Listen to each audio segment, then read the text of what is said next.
Okay, thank you everybody for joining us for the second annual reporting training session for 2023 data. And this is for the capital program, SSBCI capital program. Again, this training will be recorded and our goal is to share it once we record so you can reference it as you complete your template. As we mentioned in the previous training, the first training session that was held on January 29th, covered jurisdictions are required to submit annual report for a period ending 2023. The annual reports collect only expended transactions, and that's for funds that have gone out to a small business either via a loan or investment. Jurisdictions with expanded transactions are also required to submit program level narrative updates on the progress of your approved program. All that information will be in the reporting portal. And just as a reminder, jurisdictions with no expanded data would have to acknowledge that in the portal, but you also don't have to submit a narrative data. Jay Flowers will demo the annual reporting portal and he will walk you through that process. Quick reminder, the reporting window will open tomorrow, March 1st, and it will remain open until 11:59 p.m. on April 1st.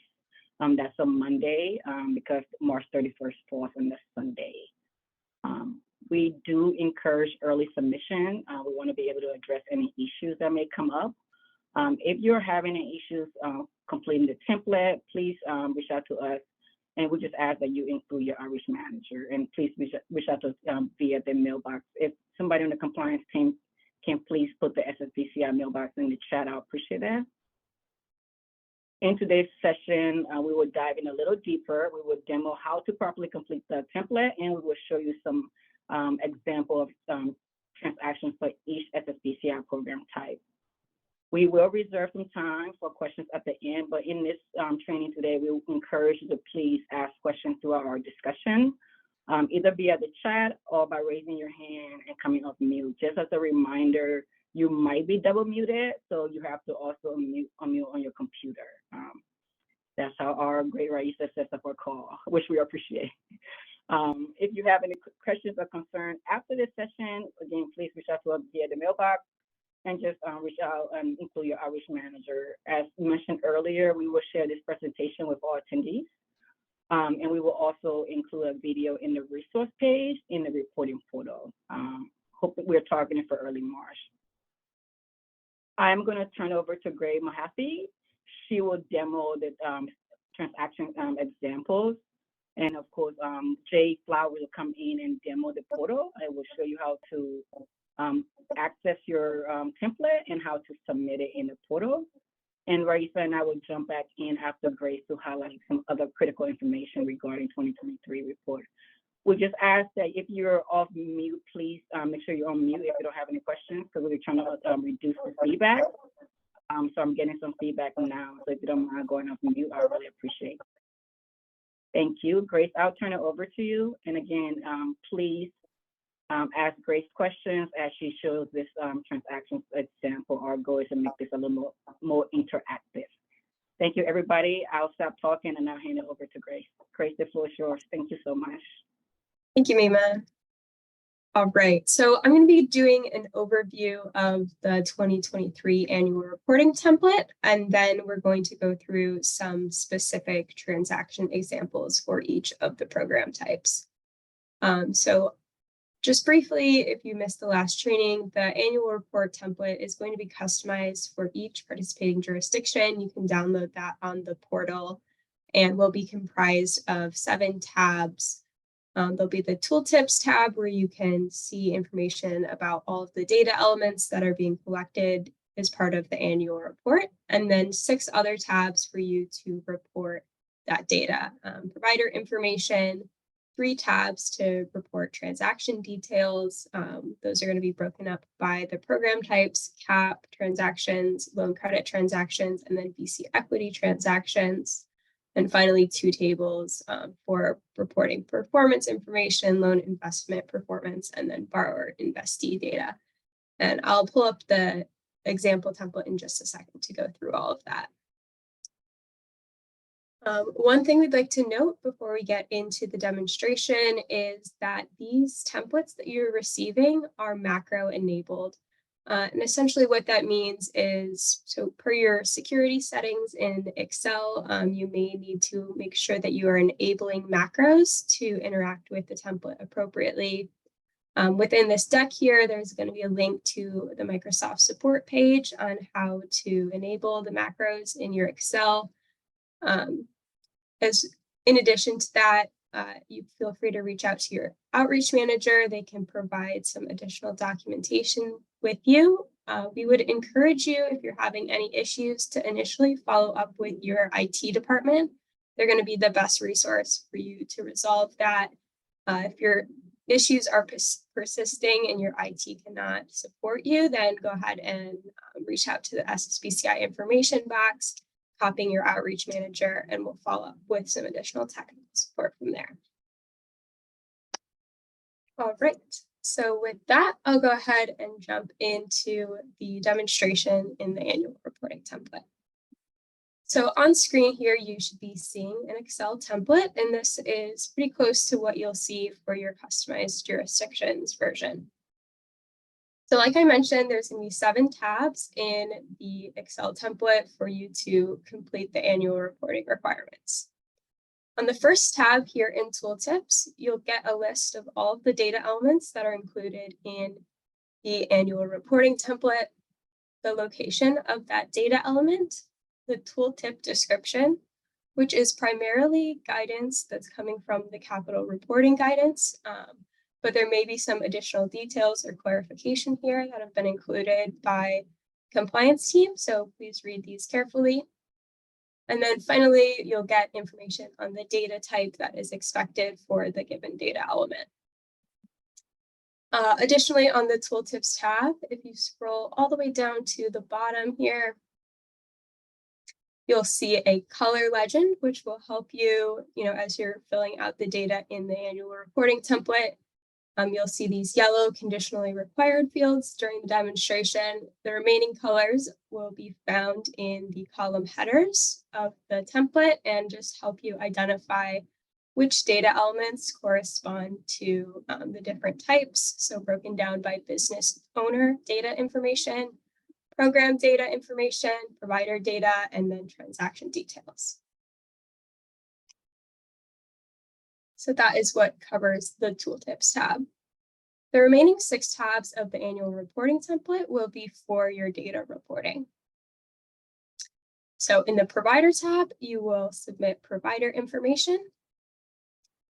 In the CAP, loan credit, and VC equity tabs, you'll submit information and data about those transactions relevant to the specific program type.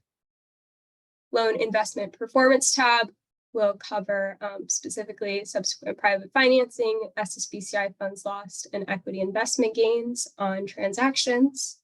And then the borrower investee data will cover some of the business information and performance. We highly recommend that you enter the data in these tabs in tab order.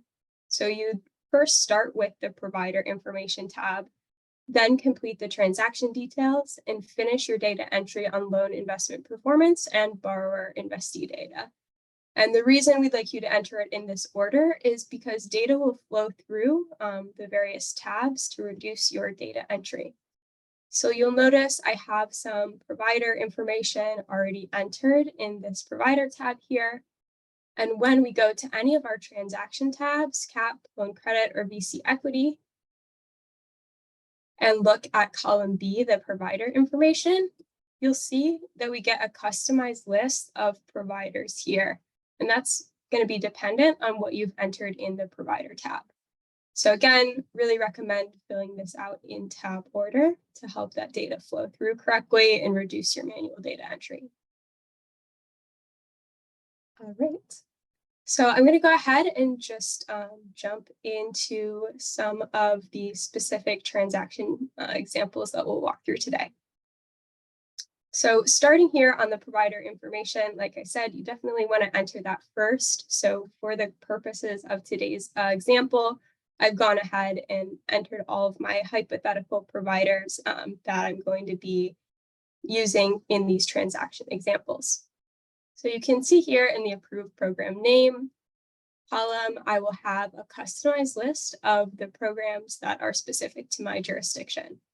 So to enter additional provider information, you would select someone from that list.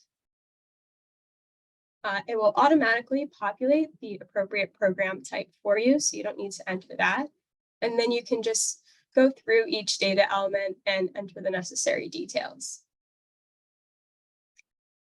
If you reported in 2022, last year, and you reported 2022 data, we will pre-populate this provider tab with any of your providers from last year, so you don't have to re-enter that information.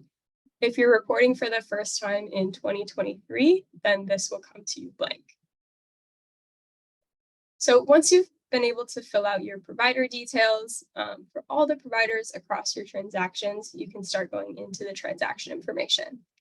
And today we're going to be starting with a CAP transaction. So in our CAP transaction example here, the scenario that we're going to be looking at is an SSBCI Capital Access Program transaction in which the jurisdiction matches the combined total of the borrower and lender contributions between 2 and 7%, which is pretty standard for a CAP transaction. So to enter that appropriately in the annual reporting template, we'll make sure to select our CAP lender, which is the lender that's providing the private capital for this transaction. Select them again from our generated list based off of the details entered in the provider tab. Once again, it'll automatically populate that approved program type for you once you select your program. Again, this approved program list is going to be customized to your jurisdiction. If you have multiple CAP programs, you'll see them listed here. And if you don't have any CAP programs, and therefore no CAP transactions, you could just leave this tab completely blank. So now that we've selected the program and the provider, of course, we could start to fill out our business information. For the sake of time in this demonstration, I'm going to go ahead and move down to these couple columns here. We're going to be looking at column W and X, the total loan transaction amount and the SSBCI allocated funds. So in this example, let's say that we have $3,500 from the borrower going to the reserve fund, another $3,500 from the lender going to the reserve fund, and then a $7,000 SSBCI contribution, CAP contribution to the reserve fund. So how would we do that out in the annual reporting template here? So let's say our total loan transaction amount is $100,000. We'll go ahead and enter that into column W here. So we have $100,000 for our total loan transaction amount, and then that $3,500 from the borrower to the reserve fund and the $3,500 from the lender to the reserve fund will all be captured here in the SSBCI allocated funds expended column. So we'll enter that $7,000. And again, generally within CAP programs, we're going to see between 2 and 7%. So you'll notice if I do try to enter something greater than 7% here, let's say $8,000, I will get a validation error, indicating that it needs to be less than or equal to 7% or greater than equal to 2% of the loan amount.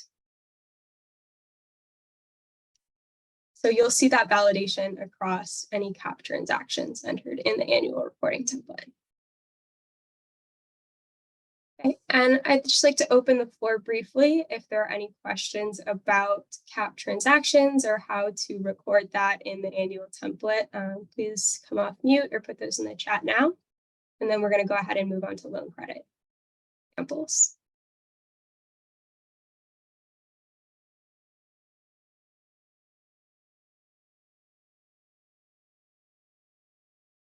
Okay, we'll go ahead and move into some example transactions within loan credit programs.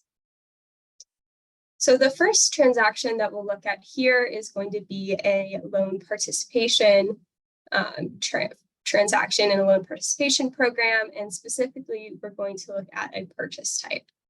So this scenario is going to be a loan participation transaction purchase type in which the jurisdiction purchases a portion of a loan originated by our lender, our LPP lender right here.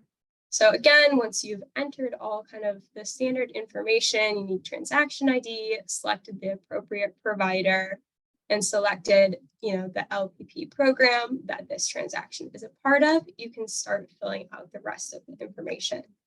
Again, we're going to go ahead and jump over to our loan transaction amount and SSBCI allocated funds to walk through how to enter that information here. So let's say that $50,000 in SSBCI funds were used to purchase 50% of the lender's loan. And the total value of the loan is $100,000. So in order to enter that into the annual template, we put $100,000 here as the total value of the loan transaction amount. And then in the next column over, again, for this participation program, 50% of that loan that we're purchasing is going to equate out to $50,000, which will be entered in the SSBCI allocated funds expended.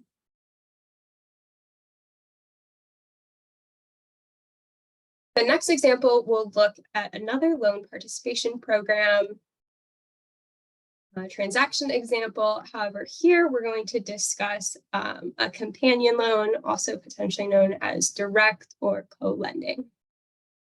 So once again, in our loan participation program, doing a companion loan, we're going to select the provider, which once again is going to be our lender that's providing that private capital.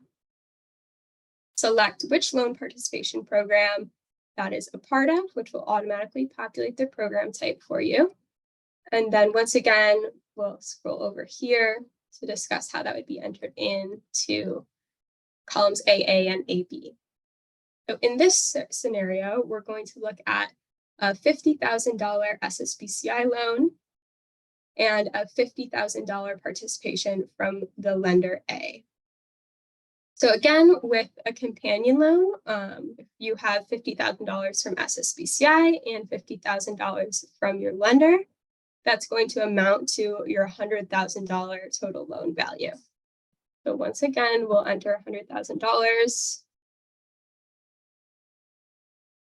into the loan transaction amount column. And then once again, we'll have $50,000 listed here in our SSBCI allocated funds expended.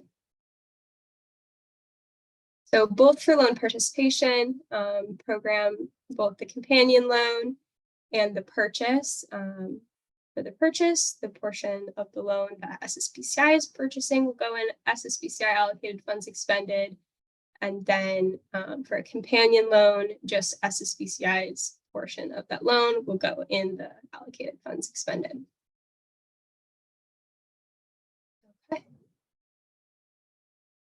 Any questions on loan participation programs, either companion or purchase type? Grace, this is Holly Hunt. I have a question on the Georgia loan the loan participation loans, as well as our CDFI loans. Where do you calculate the private leverage on this spreadsheet? How do you calculate private leverage?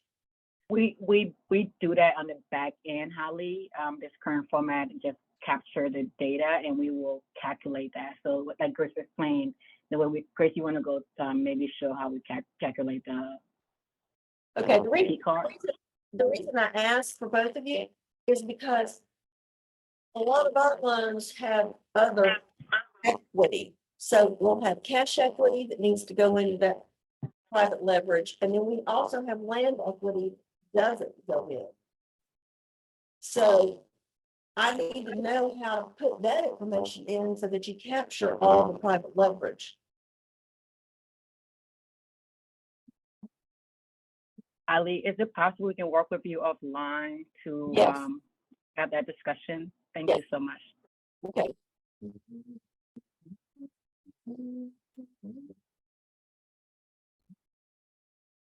Thank you for the question. I'll go ahead and move on to our loan guarantee example here. Okay, so looking at a loan guarantee program, going through a transaction example, here we're going to look at a loan guarantee transaction in which the jurisdiction set aside SSBCI funds to cover a guarantee of a loan originated by our LG lender here. So to enter that into the template, we'll of course select the appropriate lender that's providing the private capital for their portion of the loan. Select, our loan guarantee program that transaction is a part of, and then we'll go into the examples here. So once again, looking at the total loan transaction amount and the SSBCI allocated funds expended. So let's say that the total value of the loan is once again $100,000 and SSBCI or your specific program is guaranteeing 80% of that loan, which will come out to $80,000. And based on that $80,000 guarantee, SSBCI is setting aside $40,000 as a cash reserve to cover the guarantee. So in this particular scenario, once again, we'll enter that $100,000 into our loan transaction amount. And then in the SSBCI allocated funds expended, we only want to see the set aside portion. So again, in that example, $80,000 is the guaranteed amount, but only $40,000 set aside for the guarantee. So we'll put $40,000 into the SSBCI allocated funds expended column here. And you would not report the guarantee amount anywhere in the annual reporting template. Any questions for loan guarantee programs?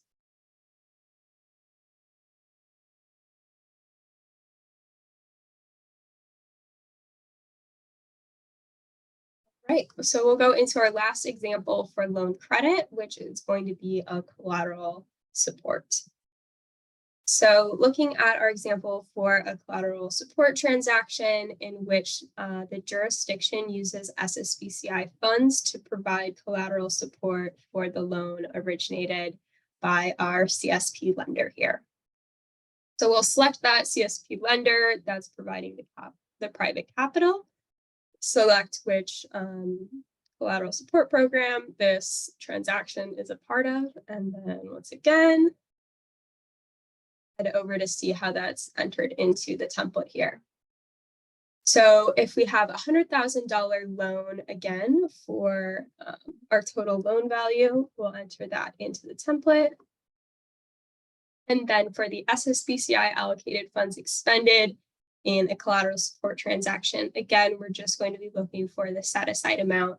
So in this example, we'll say, there's a $20,000 set aside for this collateral support. And that is what would go in the SSBCI allocated funds expended.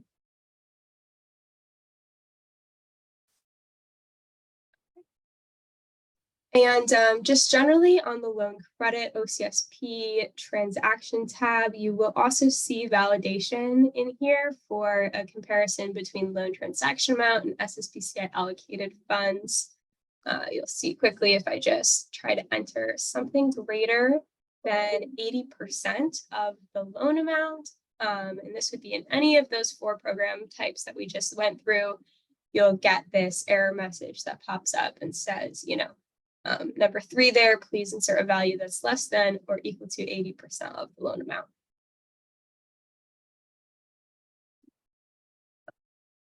Any questions on collateral support before we move into VC equity?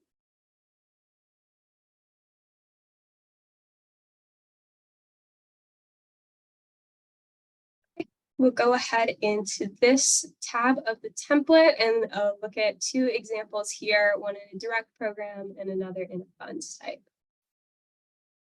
So firstly, in our equity direct program example, we're going to look at a direct investment transaction, and I'll go through kind of all of the amounts that are part of that investment. So for this direct program, we're going to be talking about 4 different categories of funds that are all being invested at the same time, so in the same round of funding. So let's say that we have 500,000 in SSBCI funds provided by the implementing entity or the contracted entity. And this is going to be your provider in this case. So again, implementing your contracted entity that is investing those SSBCI funds. In this example, we're going to have $500,000 coming from that. Let's say in this particular transaction, we have 600,000 coming from private capitals from co-investors, and another 100,000 in other government funding. I'll highlight that again in just a few seconds here, and then we'll say we have 200,000 in private capital that was caused by or resulted from the SSBCI investment, but not the private capital at risk within that transaction. So I'll go ahead and scroll over here, and we can walk through how you would report that in the template. So we'll be looking at investment transaction amount, SSBCI allocated funds expended, additional government funds, and concurrent private financing. So in our investment transaction amount, we're going to enter $1,100,000. Great number of zeros. Yes. Okay. So this just put that in the wrong column. Our investment transaction amount here will be 1,100,000. And that will be comprised of the 500,000 in the SSBCI funds provided by the implementing or contracted entity, and the 600,000 in private capital from the co-investors will comprise the investment transaction amount. And as we just mentioned, there's that 500,000 from just SSBCI. So that's what's going to go in the SSBCI allocated funds expended column here. And then we'll use additional government funds and concurrent private financing to capture those other 2 values. So the simpler one of the 2, I'll just mention briefly, is the concurrent private financing. That's going to be the $200,000 there. And again, this is going to consist of private capital that was caused by and resulted from the SSBCI investment, but that's not part of the $600,000 that's at risk in the initial transaction. And then additional government funds is going to be that other $100,000 that I mentioned. Just want to clarify here, additional government funds, this should not be reported in the total investment transaction amount. We would only want to see it reported here separately in column AD, additional government funds. And then additional government funds should only be included if it is occurring within the round of this initial funding for this transaction. So all of these investments that we've laid out here, the 500,000 from SSBCI, the 600,000 from the private lending, the 200,000 in additional private lending, and then $100,000 in government funds all have to occur in the same round of funding to be laid out like this.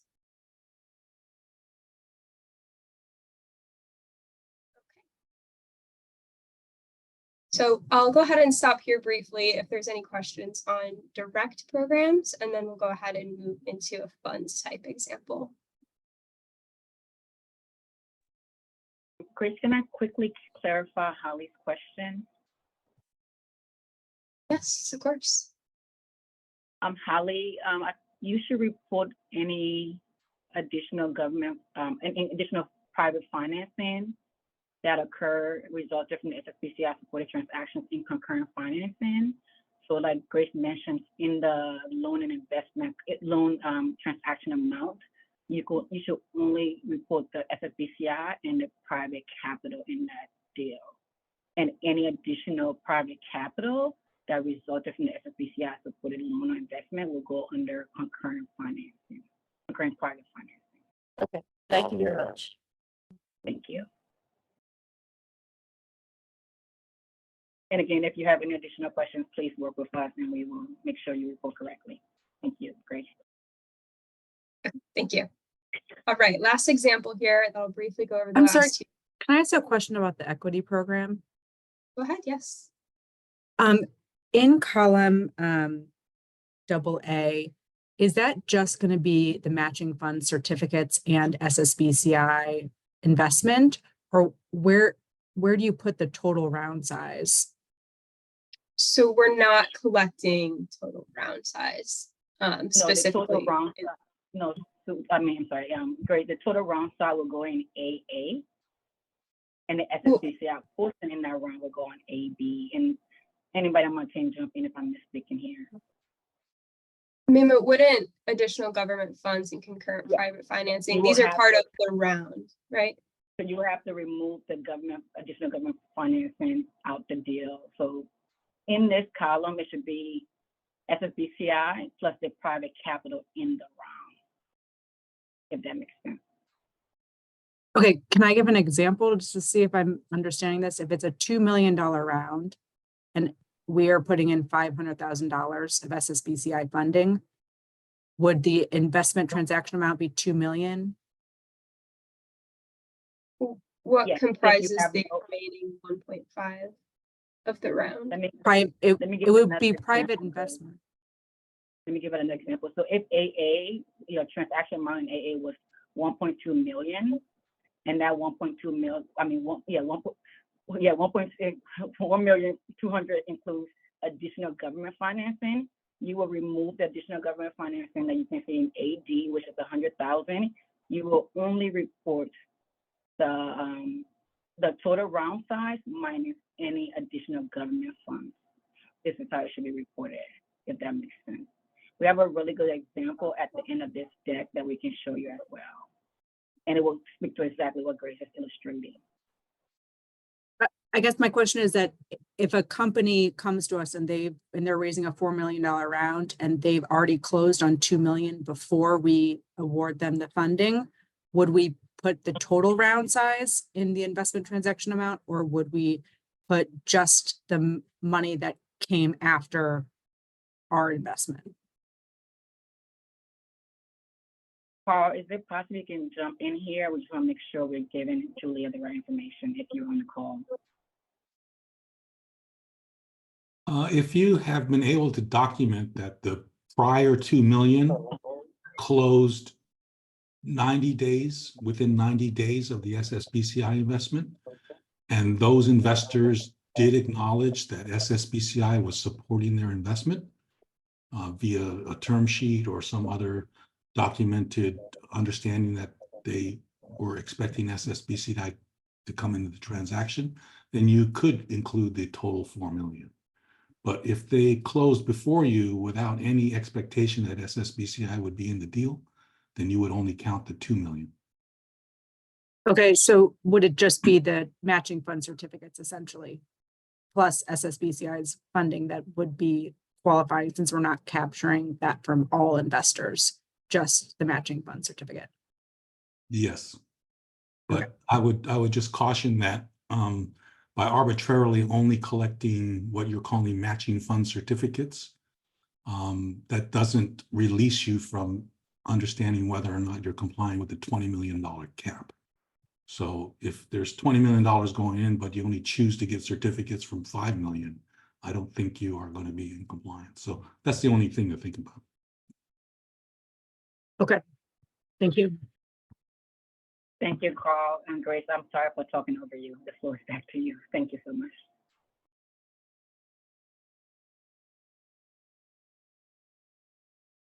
Any other questions before we move on to the funds type example?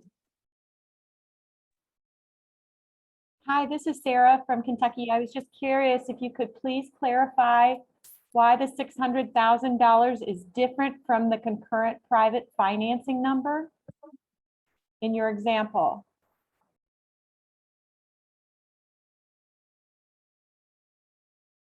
Mayma, do you want to explain the concurrent private financing versus the PCAR in the investment total? Give me 1 second. I just want to run to that slide real quick.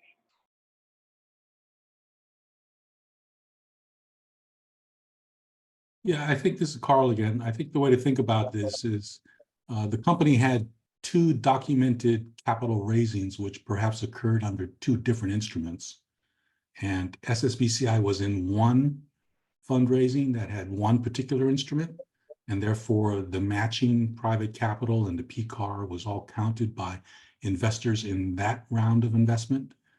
And the other instrument that was used to have investors participate, you did not have any relationship or involvement with that round, but it came together at roughly the same time. That would be concurrent financing. Thanks, Carl. But again, you have to be careful that our definition of a $20 million round includes all classes of equity closing on or about the date of SSBCI.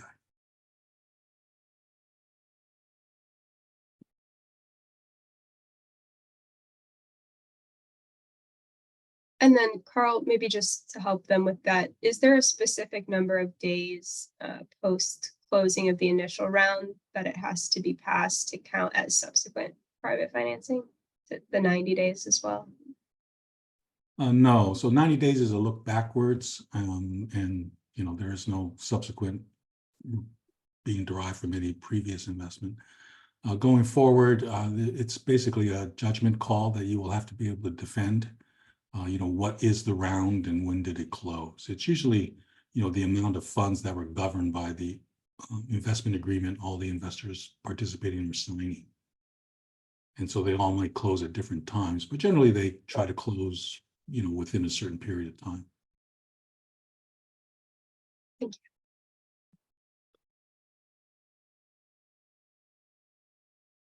Thank you, Carl. Okay, we'll go ahead and move into the equity funds type example. So in this case, we're going to be looking at an investment transaction where the venture capital fund and private investors commit to invest the same round on terms pari passu with SSBCI Capital in terms of the cash flow rights. So in this case, we're going to be looking at $300,000 in SSBCI funds, $300,000 in private capital from the venture capital fund, and $300,000 in private capital from other co-investors in the round. So we'll go through how to report that here.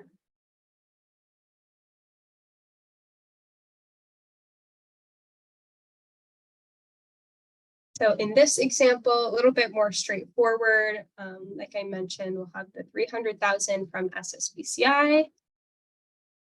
And then in addition to that, we have the $300,000 from the venture capital fund and the $300,000 from the other co-investors, and that will bring our investment transaction amount to $900,000. So just adding those 3 portions together.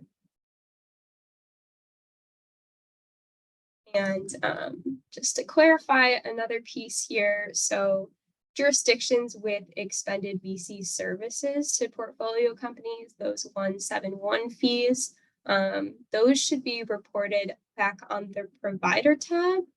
And I'll show you where, but those will not contribute to the SSBCI allocated funds amount here on the transaction tab. So if you have those 171 fees for your fund programs, back here on the provider tab, find whatever fund you paid those fees out to, and all the way on the right, the last column on this page here, allocated funds expended per cost of program services, you can enter that amount here.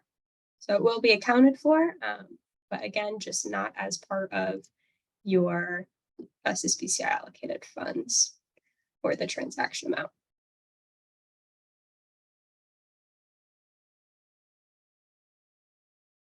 Any other questions for a funds type program?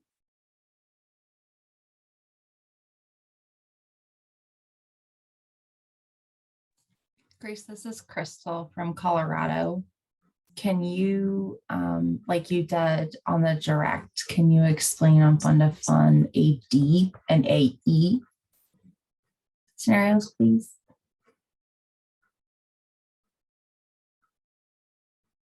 Carl, do you want to take that, or Mema? So AD would be for the fund investment.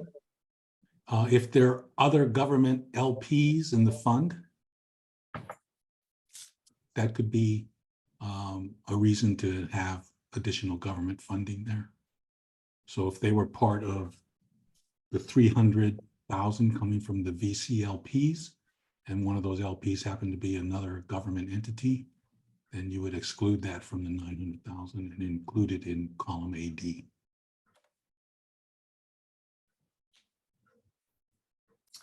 Okay, so the SSBCI was the 300, and one of the LPs in my fund was 1%. I take that and put it in the government rather than AA. Correct. And then similarly, if a government investor was part of the 300 other private, so not the fund, but other private investors, then again, that amount would be deducted from the 900 and included in additional government funds in AD. Thank you. That's awesome. I really appreciate that.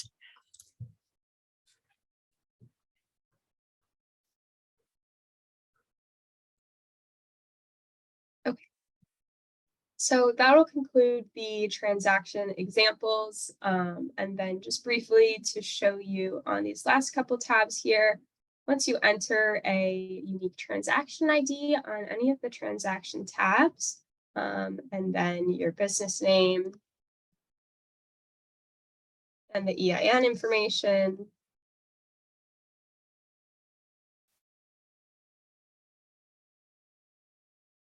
that will all go ahead and flow through here to the loan investment performance and your borrower investee data tabs. Again, A, B, and C in both of these tabs will be populated for you based on your responses in the transaction tabs. And then you can complete business revenue, business net income, and the year, and subsequent private financing, SSBCI funds lost, and equity investment gains information if it's available for those transactions.